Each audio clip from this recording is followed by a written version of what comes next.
అందరికీ నమస్కారం, పెద్దలందరికీ నమస్కారం.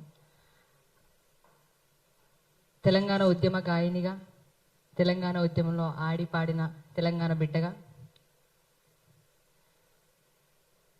ఈ సమస్యను చూసి స్పందించి నా వంతుగా బాలన్న ఒక మాట అడుగుడుతోటే ఈ పాట పాడడం జరిగింది.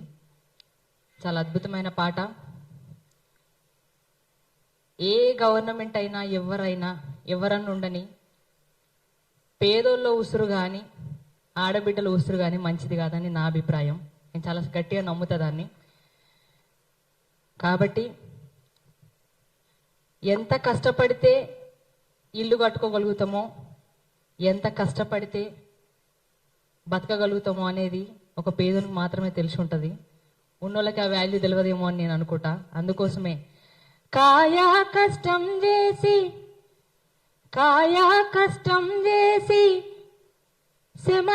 సెమటా గార్సి ఇటుక వేసి ఇల్లు కట్టుకున్నాము.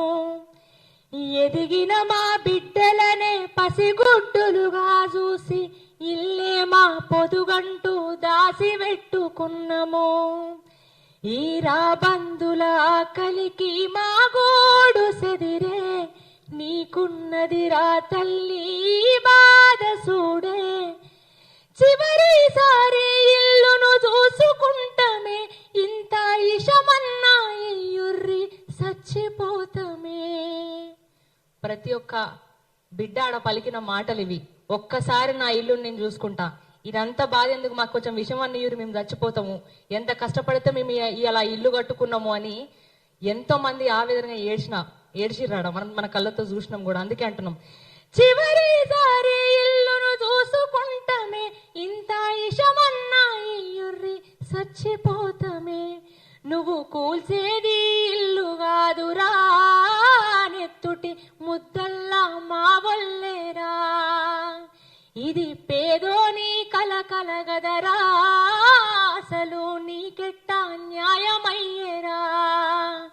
ఇది పేదోని కలగదరా, అసలు నీకెట్టా న్యాయమయ్యేరా.